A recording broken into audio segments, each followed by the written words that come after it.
Hello and welcome to part 5 of my ZZ tutorial. In this video I'm going to show you guys some F2L stuff. And before I actually start showing you F2L stuff, I would like to point out some general information that I think is always good to know. So let's get started and let me explain what I have under this camera. This is a cube with the F2L solved. You can see right here. I did ZZ on it, so I got this top cross at the end of whatever I was doing in the F2L. This is a partially disassembled cube, and these three are the pieces I took from it.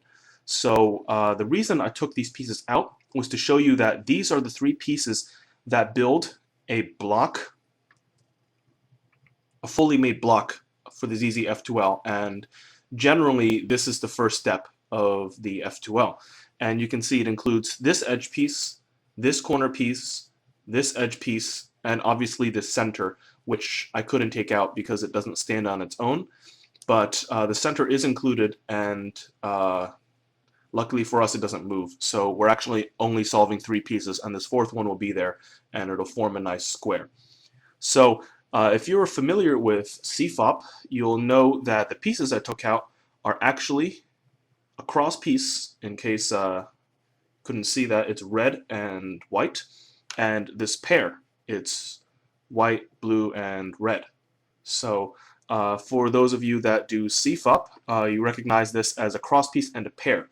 But in ZZ, you can also solve it like this. You can solve the pair.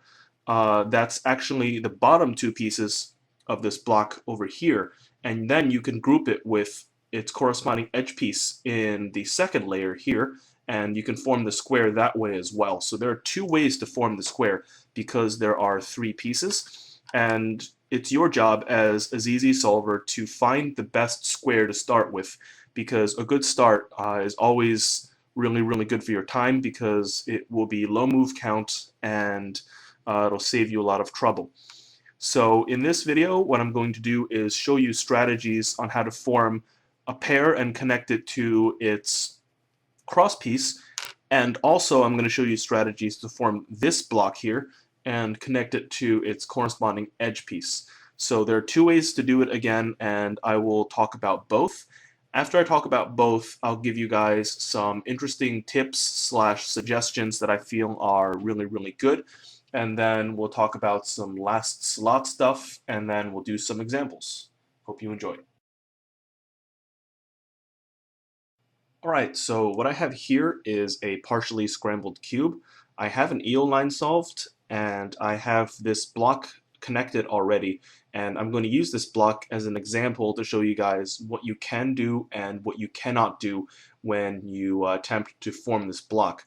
So just to reiterate, this block is made of a cross piece and a corner adjacent to the cross piece. In this case, it's this cross piece and this corner. Keep in mind that the concepts I'm about to introduce works for any form of block, like for example this block right here on the left.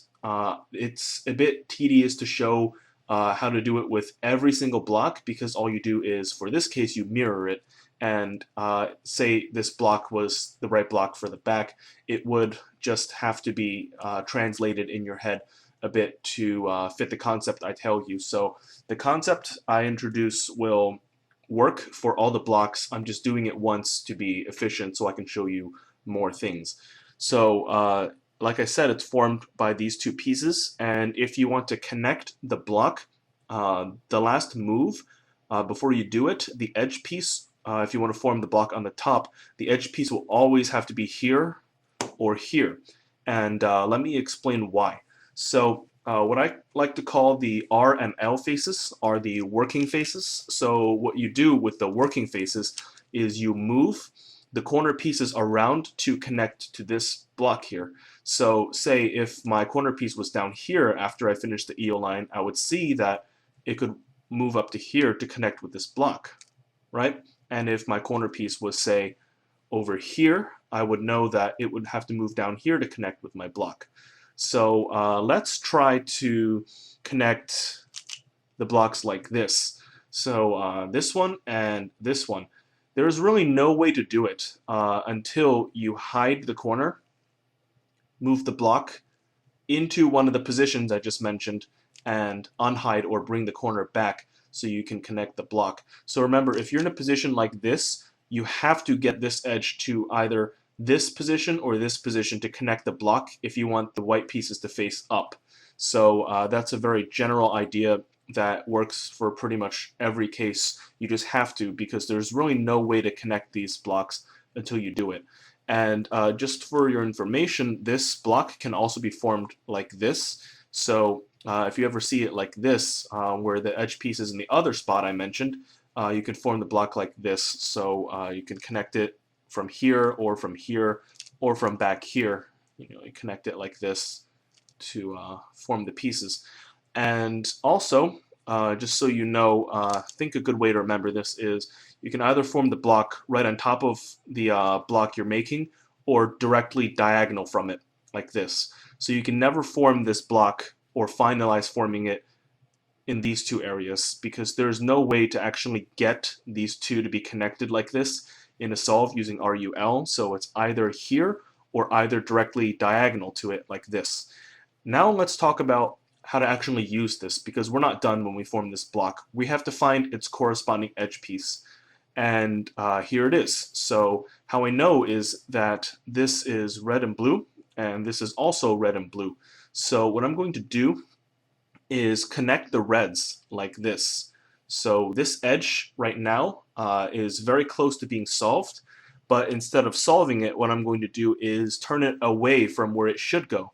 So in this example, it should go here because it's blue and red, and this is the blue and red spot. But I'm going to turn it away, and this is another basic foundational rule that just works because eventually I'm going to do an R2 to fix it. But before I do the R2, I'm going to stack this block I made on top of this platform I made like this. Of course, I didn't make the centerpiece, but it's there. So I made kind of a platform. So what I'm going to do is take this block and do a U2. And right now I have a square. And what I'm going to do with this square is do an R2, and the square is solved. So that's an idea you can take with you when you practice ZZ, is forming the square, first connecting this block and then finding the edge piece and completing the square by first moving the edge piece away from where it should go, stacking the made block on top of it, and then moving it back to its rightful spot. Now let me just show you before I move on to something else, something awkward that could happen. So I'm gonna just set it up. Oops. All right. So let's take a look at this. What I did was I was lazy and I just did a series of U-perms to move the piece from somewhere else to here. I was talking about the edge piece, of course. And this could happen when you form this block. Say you have it like this and you see this really nice block here and you just move it like that. You have this edge piece that you can't really turn away from where it should go because it would destroy the block. So I have a couple ways to do this. The first way to do it is if this side is empty, what I do is move it right here and hide this block and simply move it out like this. And if this is full, or the slot here, obviously I can't hide it or I'll disturb this pair here. What I would do is I would make a U prime turn. Now it's in the back, and I would hide it like this so that this top layer is free to move and this is hidden and unaffected by the top layer moves I make.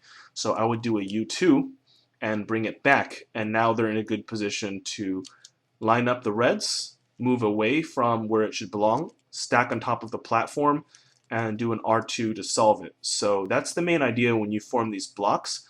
Another way to form these blocks, I'm just going to take out the edge piece, is if you form these blocks on the side. So instead of forming it on the top, sometimes if your edge piece is like this, you can form it on the side, and your corner will have to be oriented like this. So this is a bit hard to see because it's kind of hard to see, okay, this corner is here, but if I do a U2, the white sticker will be here. But just letting you know that it could be done. In this case, you would just do a U2, and of course you would have to find the corresponding edge piece and connect it this way. like that. I did it a bit quick because it's the same idea as I showed you earlier. I made the reds line up, stacked it on top of the platform, and did an R2 to solve the block. And just to conclude this segment, this strategy works for all the blocks. So say I have something like this, right? I see that my corresponding edge piece is here, so what I'm going to do is, this has already been moved back, so I'm going to stack this on top of this platform, and then I'm going to do an L2, just like I did the R2, to solve this block. So it works for all the blocks in all the positions. I just chose this one because it's easiest for me to see, and I just used it as an example. Again, apply it to all the blocks. If you have any questions about how to translate it from one block to another, feel free to ask anytime, and we'll work out a way to do it. All right, so let's talk about the pair, and this is the other structure you could build as part of your nice square here while you're doing F2L. And the pair is very different in appearance compared to the block, and this is what the block looks like, and this is what the pair looks like. So the pair will have only one white sticker, and the block has two white stickers. So if you were to compare them, I think that would be the easiest way to tell which is which. So we already talked about blocks, so I took that cube out of the way. Now let's concentrate on the pair. So just like the block, if you want to build a pair on the top, you want to use the right face and the left face as your quote-unquote working faces, and you would match this one with this one, and this one would have to be either here or over here in order to effectively match. There are some exceptions that I'll highlight near the end of this section, but for now let's just, have them here and here. So just like the block, the pair can be formed on one side and another side diagonal to it if you want to easily form it at the top layer. But different from the block, the pair is to the left of the slot, whereas the block is on top of it, and its diagonal position is back here. And if you want to compare that positioning to the block's positioning, the block showed up over here and back here. So the pair will be formed in an opposite relationship to the block. So pairs will be here and blocks will be here. And that takes some time getting used to because all the three pieces that you would consider for this square do belong here, but you have to place them in different areas depending on whether you're doing a pair or a block. So please get used to that. You will most likely be doing a lot of that if you stick with ZZ. So let's take a look at this pair and just play with it a little bit. So if I have this pair formed, which is the pair that goes in here, what I can do is notice that if it's down here, then I can just attach it, and if it's up here, I can just attach it in, right? And back here, if I do a U2, if it's like this, I can attach it in like this, and if it's back down here, I can attach it like that. So if the corner is facing out, so to the right or to the left, you can attach it to the edge. Just make sure you position the edge in a favorable way. Now let's talk about certain circumstances that don't have both pieces on the top. So let's say you have this. I did that really quickly, but I'll show you guys slowly how it works. So you have a pair over here, and you want to attach this corner. So if the corner is facing up, what you could do is you could either attach it to the edge piece here, or you could attach it to the edge piece back here. I'll show you both. So if you want to attach it like this, just stack it on top, and you have a pair. And I'll just move it in like this. So if you have the pair back here, you can also stack an up-facing corner like this. Another more awkward thing to do is this. If your pair is kind of connected but not in a really, really nice way, what you would do is actually very similar to CFOP. You would just solve this pair, but most of the time you won't have the cross piece in, so you'll have to find the cross piece afterwards. So I'll solve this pair using a very generic, I guess, series of moves. You can find this on pretty much any F2L tutorial. I'll include a link in the description that shows you a nice chart of all the F2L cases and ways to do them, so you can look at how to do the pairs. It overlaps with CFOP really, really well. So for this pair, the sequence of moves goes like this: R, U2, R prime, U prime, R. And the pair is solved. Now, how you get the pair inside here with the cross piece goes kind of like this. So the cross piece is down here. So what I'm going to do is bring it up. And again, what I'm going to do is match the red with the red. And this is similar to what I did with the edge piece and the block. The edge piece and the center made some sort of platform type structure that I rested my pair on. Unlike the block where I moved it away from where it's going, the pair is the opposite in the sense that I move it towards where it's going. And this is the platform I create, and I stack the pair on top of the platform like this. And you can see the block has been formed for us, and if I do an R prime, it solves the block. In the case where you have the cross piece in, it's exactly the same as CFOP. So again, I will have a link in the description so you guys can check out some CFOP corner edge pair insertions. The thing about ZZ is that because the edges are oriented, some of the I guess items on the chart won't apply because some of them include the edge being misoriented. So if you were going to just go over that chart and check it out, I would skip the ones with the edge misoriented because chances are if you begin to solve the right way, you won't get an edge that's flipped wrong. So I'll just give you one more example.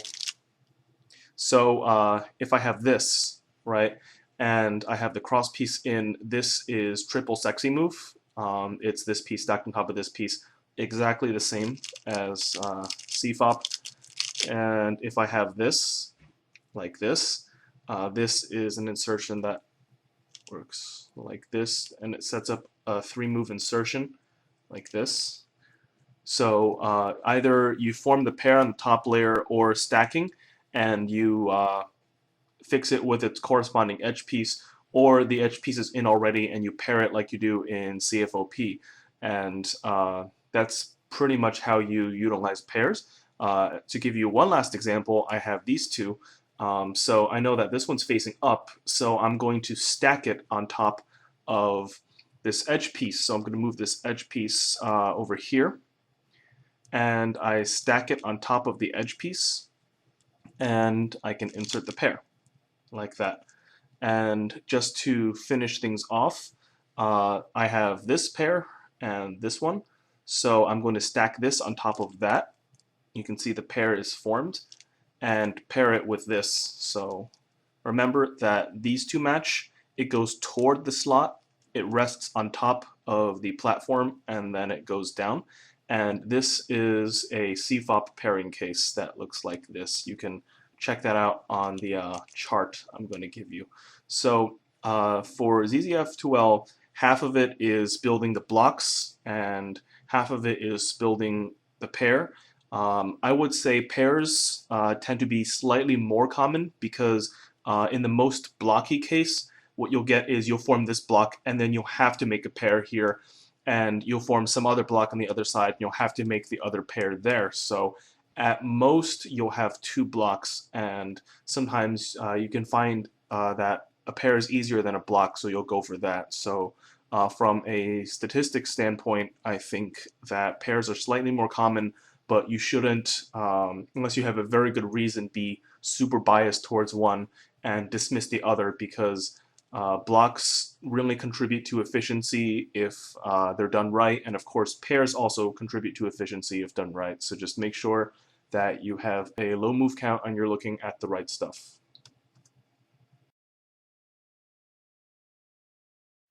Alright, so now we finished talking about blocks and pairs. In this segment, I'm just going to go over some general information about practicing the F2L. So the first thing is be really open to all your options and do not develop any extremely strong bias to either making a pair or a block. I know sometimes you have preferences, but just don't be like, as soon as you finish the EO line, where's my pair, where's my pair, where's my pair? Or the other side, where's my block, where's my block? That's not exactly good for efficiency. Be open to both these types of shapes because they can really help you smooth the F2L out. I know that this is a particular problem for people with CFOP backgrounds. Sometimes all they're used to is seeing pairs, and it takes quite a while to adjust to accepting a block as a legitimate thing to solve for an F2L. But if you are coming from CFOP, just be patient. You should, welcome the blocks. They will help you make your F2L much better. And plus, it looks plain silly to just do all four pairs. And as I mentioned earlier, if you're doing all four pairs, it's kind of implied that you are having some sort of EO cross going on, and most of the time EO cross isn't practical because if you can't plan it during the inspection, you'll have to waste time during the actual solve to solve those pieces. So in the next few segments, what I'm going to do is talk to you guys about some cool tips and tricks. Some of them are just common sense, but organized in a really interesting way. Others, more general guidance. So here are some tips and tricks. All right, so tip number one is very important, and it is pick a good first step. And this doesn't only apply to ZZ, it's actually a very useful bit of information for CFOP as well. But I will explain it in the context of both methods so you guys can just see what I mean when I say it's a really universal idea. Pick a good first step. So let's talk about it in a CFOP kind of from a CFOP perspective first. So pick a good first step in the CFOP context means pick a good first pair. Because if you're imagining doing your F2L, most of the time you will solve the cross, solve F2L number 1, number 2, number 3, and then finish with number 4, and then you'll move on to the last layer. When you're doing slot number 4, you don't have much of a choice because all the other slots are filled in, and you will have some sort of conditioned way that you do it through practice or through just learning stuff. You'll have some sort of way to solve the last pair, and generally, if you're presented with that last pair, you will always do what you normally do to solve it. So you're not given much choice. And when you are given two pairs, so say you finished the cross and F2L number 1 and number 2, when you're given two pairs, generally you will have a preference for one over the other. And once you finish one, then you'll be led into doing the other, and the second one, the one coming after the first one, you don't have much of a choice because that's the last pair. So as you can see, your choices get more limited as you keep solving. So it's very, very important to give yourself a good start, especially when you have a choice. So you don't want a very, very ugly, complicated long first step and then be forced into another long series of moves as the in the next step, and then finally you have an insertion. Say you have a pair insertion and it's really, really long, and now you have a really, really long F2L solution. And that sometimes happens. There is no way to avoid some insertions for F2L. They are 2gen, but at the same time, some of them are quite lengthy, so it's best to cut the length when you can actually control it, which is the first good step. So a way I would practice that is scramble the cube, solve the EO line, and take some time trying to figure out what the best block is. Just keep in mind that when you actually do solves with a timer and you're trying to be as quick as possible, sometimes you might not see everything. But when you first practice the ZZ method, I highly encourage you just stop and take a look, because it really just shows you how efficient you can be, and then just strive to find that good first block or good first pair. Just don't build the first thing you see and have it screw you over in terms of move count. So from that angle, I think pick a good first step is a really good first piece of advice to give someone. Just don't ever give up trying to find the shortest first block.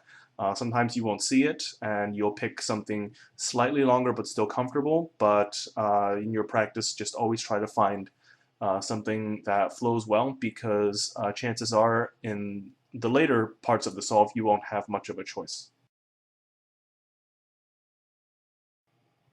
All right, so the next idea is be flexible in the beginning and keep in mind that you have a lot of open space to work with. So what I've done to these cubes is I have solved the EO line, and I set up an identical pairing case to kind of show you guys as an example. So what I'm trying to do is pair this corner, the orange-green corner, with this orange-green edge. And because I have this cross piece solved, it's going to be a generic pairing case. And again, on this cube, it's really the same thing. I have a cross piece solved, and I have this one and this one that I want to pair. So the cubes may not be scrambled exactly the same, but the same idea exists. And I'll show you one pairing case with no use of empty space, and the other with taking advantage of the empty space. So no use of empty space would be kind of like this. So if this is my first pair and I take a look, I see, okay, well, orange is here. So my knowledge in CFOP tells me I'm going to match it with the orange center and pull it back from the slot, stack the piece on top over here to form the pair, and bring the pair out and ready to insert and insert it like that. That certainly gets the work done. It's 8 moves long, so it's not too bad. But there is oftentimes a better way to do it if you have a lot of open space. So this example really shows how much you could save by using this unsolved area here. So I have this piece here, and instead of bringing it over here, I'm going to stack this pair on top of it from here. So I move my edge from here to down there, and then I do a U2, and now it's stacked. And I bring it up, and I open my slot like this, insert the piece so that forms this square, and insert the slot like that. So that was a use of my open space. A lot of people with CFOP backgrounds don't really consider this when they solve, because they're not used to having nothing here when they begin the F2L. There's usually something here, and they don't want to disturb the cross too much while they're solving. So they'll typically leave solutions like this alone. I'm just here to show you guys that it is possible to use the empty space. Of course, the more you solve, the less empty space you'll have. But really, this is actually related to the beginning, and it's a really important point I made up, that I said pick a good first step, and this is certainly what could happen in the first step. You could really use the empty space to your advantage.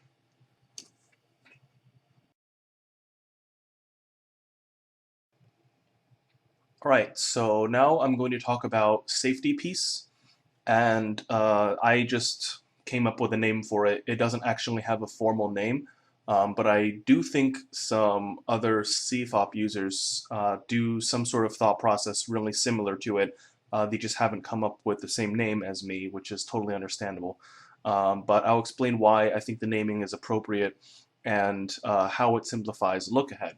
So in the ZZ context, right now I have an EO line and this cross piece solved.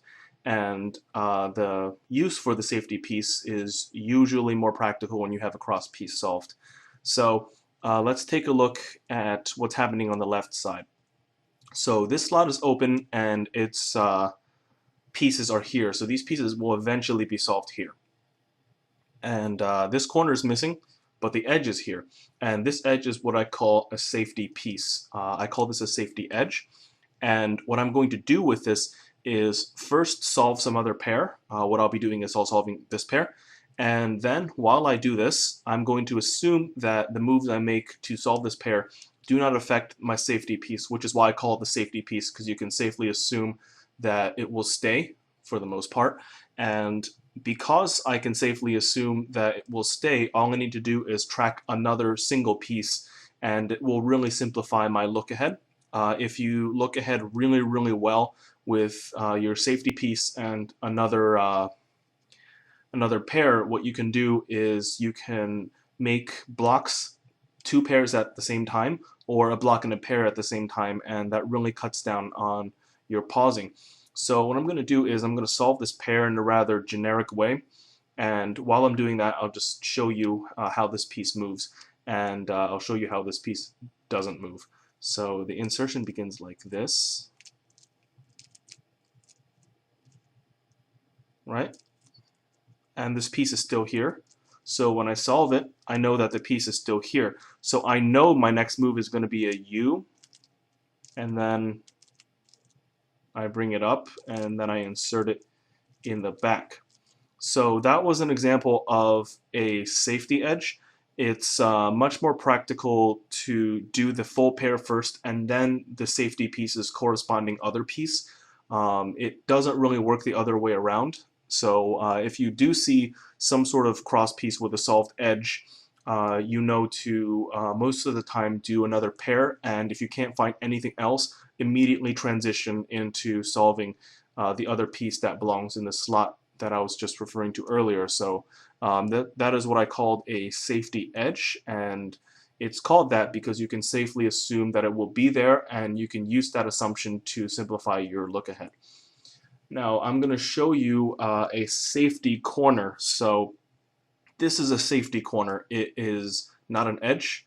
So what I'm going to do here is solve another pair, and I'm going to assume that it doesn't affect this, and then as a result I can only track one piece, and that's great. So I'm going to solve these two. So this is orange and green, and this is its corresponding corner, and it goes in here.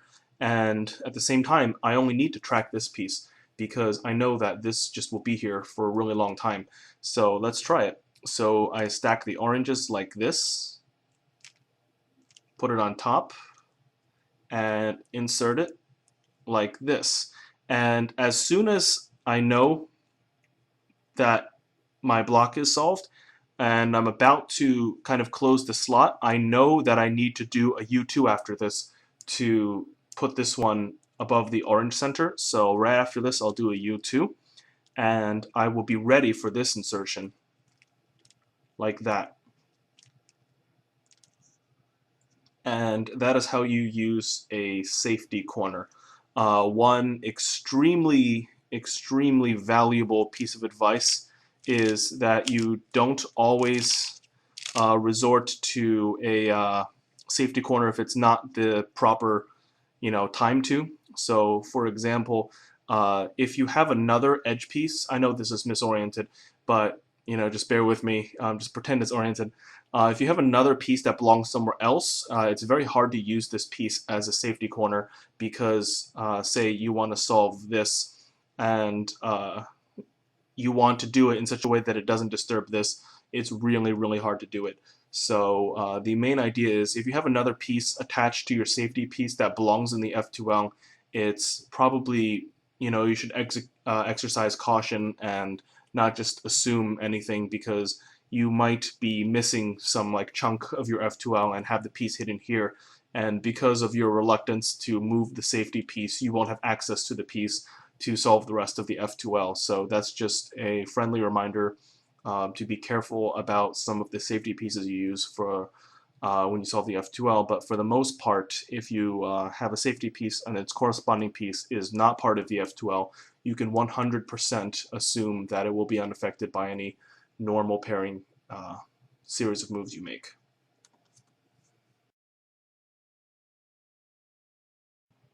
Alright, so that pretty much concludes my tips and suggestions section. Again, if you have any cool stuff to suggest that I haven't already, just feel free to comment, and if it's general enough, I'll add it to the description so people can have an easier time spotting it. So what I'm going to do now is 5 example solves, and I'll have a scramble and then a solution to the EO line, and then we'll begin explaining the F2L. So a thing to keep in mind with these following 5 solves only is that I will be scrambling and solving with my solving orientation, which is blue front and yellow top. I just felt it was tedious to scramble this way and have every solution have like an x2 rotation. I didn't think that was a very efficient way to do it, so I scrambled like this. So if you would like to follow along with my solves on your own cubes, just scramble the way I do from this orientation and then follow my EO line solution. And also the thing about the EO line is I won't really explain the EO line solution on video. If you really do have a question, feel free to contact me, but I won't explain it on video because we've covered that already and I want to spend time on the F2L. So that being said, here's example number 1. Alright, so this is the first scramble, and it has the EO line solution included, and that is the series of moves in between the parentheses down there. So I highly suggest that you follow along, because that way you can pause and look at your own cube if you want to do a little bit thinking on your own, and also you get the best view.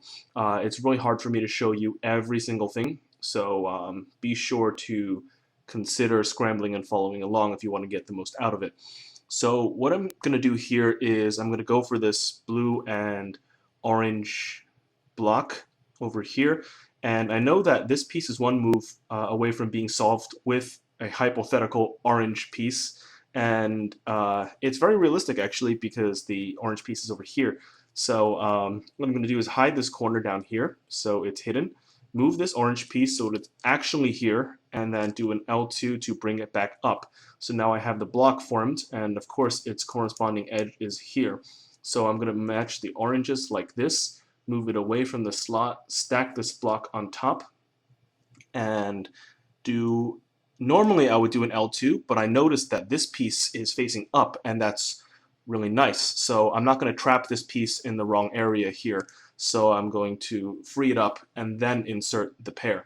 And now what I'm going to do is act on this. I spotted this corner and it matches with this edge. So I'm going to do a U and an R2 to match them. And it goes with this one. So I match red with red towards the slot, into, and back. And from here, what I'm going to do is this pair. It's much more practical than this pair. So U2, to kind of set them up, I'm going to use this empty slot here. So R prime, U2, R to set it up. And then I'm going to do U2, insert. And I know that these pieces will be connected while I insert the pair, so I will act on it immediately and do this insertion like that. And the first example solve is done.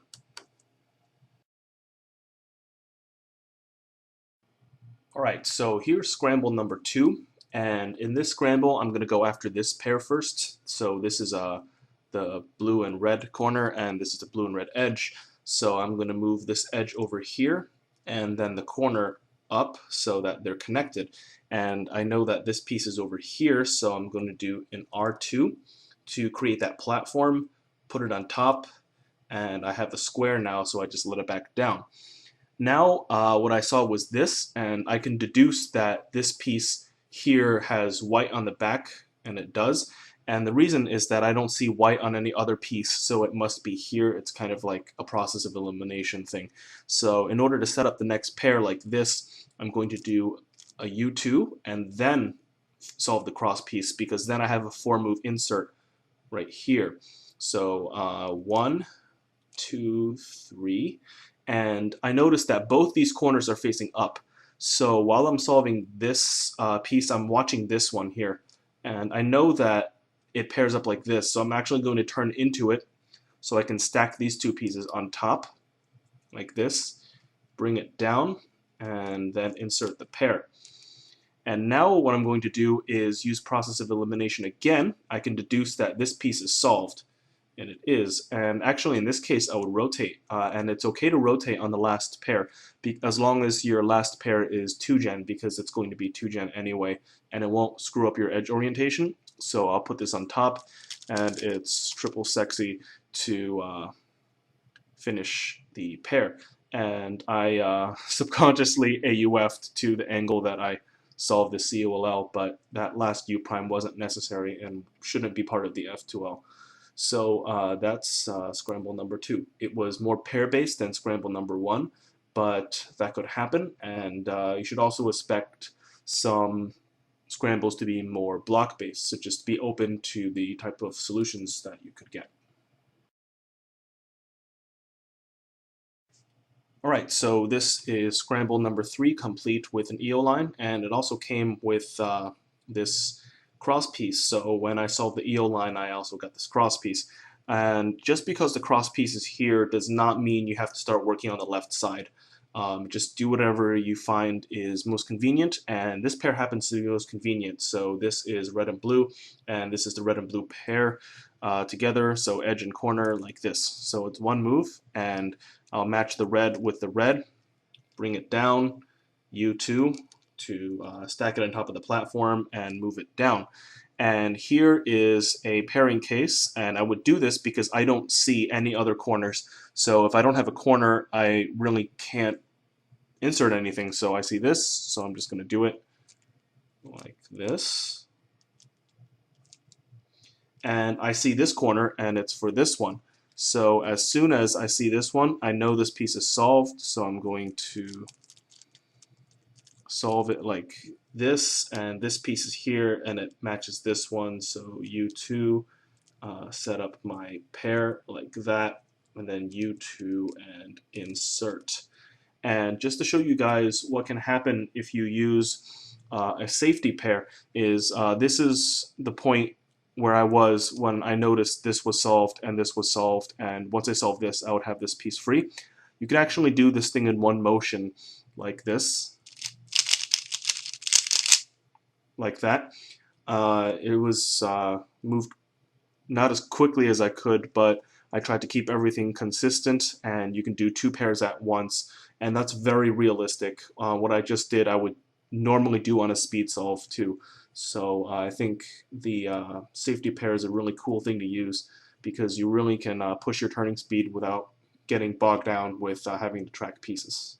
And that's about it for example 3.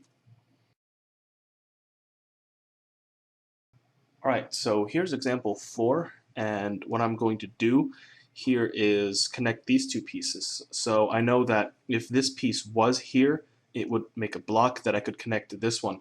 So I'm going to hide this corner, actually move it there with a U prime, and unhide the corner, and now they're connected, and it goes along with this one. So I just do that right here, and then these 2 pieces connect, so here and here with one move, and it goes along with this one, which has the platform already made.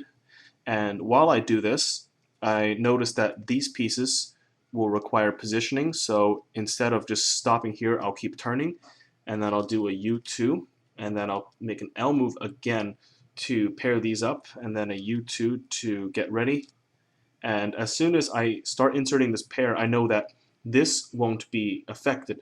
So I'm already thinking about how to do it, and I've come up with a plan. It looks like this to create the pair and to reinsert the other pair. So that's how this solution works.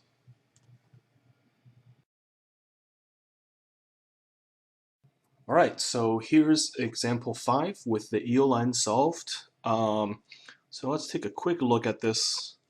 So right off the bat, what I would do is I would pair these 2 together. So this one moving up to this one. And this is an example of creating the block away from where it should be. Normally, it makes more sense to create it near it, like a U2 away, but you could totally do it diagonal from it too, which was one of the fundamentals of building this block in the first place. So I'm just showing you here that it's perfectly possible. And this piece is already positioned really well. The platform is here, so I put the block on top of it, and now it forms the square, and I solve it. And I've noticed that this block is here.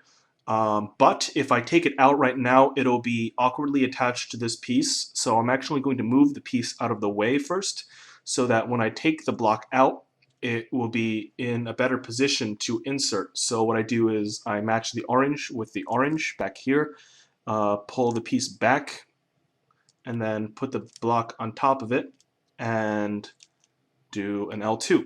And then this is a 3-move insertion. This piece is orange, so do this and do that. And last pair I don't have a choice, so I put the red with the red, peel it back, stack it on top, and bring it back down and solve the pair. So that concludes example number 5. It was pretty easy, and I would have been very happy if I got the solution in a speed solve. All right, so let's end again with some closing thoughts. I usually stress really important things, and this is no exception. I feel the most important thing is to get a good start because, as I said before, the more you solve, the less choice you have. And when you're down to one pair, you only have one choice. So you get more limited as you solve more. And that may seem like common sense, but it's a really important information to keep in your head because the beginning is where you have the most control. So you really have to pick a good beginning. Otherwise, your whole solve might be just really long in terms of move count, and that's always really awkward. So that's, I think, by far the most important thing. And the other thing is to keep track of little things that simplify your look ahead, such as pieces that don't move when you insert pairs or blocks. Remember not to develop any sort of extremely strong bias to pairs or blocks. Really be open to anything and believe that both options can generate results and contribute to efficiency. It's also really important to note that I guess, the quote unquote rule of not rotating can be bent if you're on the last slot and you want to just rotate to get that last pair. I don't think it's worth it in the middle, even if you're preserving your edge orientation, because you'll have to rotate back sometimes to see what you're doing. But for the last slot, definitely don't dismiss rotating just because the method was designed to minimize rotations.